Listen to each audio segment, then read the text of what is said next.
The story is based on something that happened to me in my real life. In 2013, my grandmother was diagnosed with stage 4 lung cancer.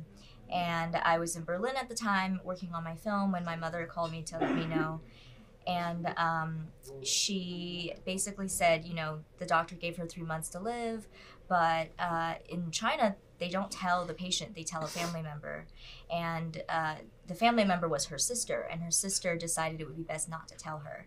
And instead, in order for us all to go back to see her without making her suspicious, they decided to have my cousin get married to his girlfriend and have a wedding.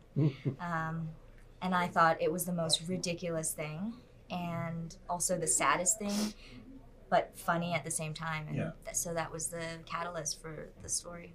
I always think about Asian American stories as kind of like Pokemon.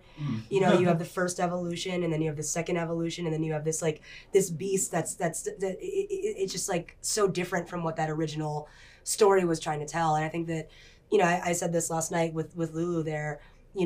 I can't believe that I was a part of a movie that told a story from this perspective. And I think that it really enriches what we already know about Asian people, about what we assume about the culture, and things like they don't cry, they don't say I love you. Those are basic things. But this takes it to a whole nother level. It really adds substance to the characters in a way that this is what we're fighting for. We just want to be people. We want to be humans. So I think that this story at its core is a human story. It's not really an Asian story so much as it is like a human. I mean, anytime we challenge, the perception of who we are, anytime we broaden that perception, it's going to be something that it can never be taken away from us. And the more we present that, the more we see that, we're a multicultural, a group.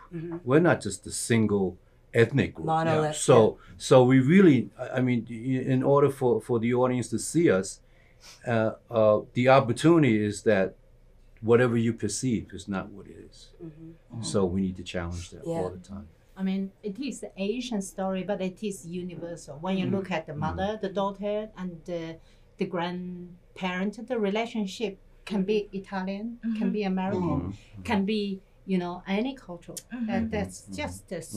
If I could just say one thing, something that really occurred to me in China was that I think one thing that I don't know, it could be every single person, but specifically with what I found in Asia is that the death of an elder loved one, it hits us in a place where we immediately bring it to our own lives, and we have such reverence and we have such, I don't know, we have such awareness of that situation. I would see Diana, we had this one scene and she would cry based on, I was crying, and one time we were shooting that goodbye scene and there were all these kind of just pedestrians that were just kind of watching, and they were crying, so it's it kind of set off this effect. The tears that we cried in this were very real. So it's we all felt it,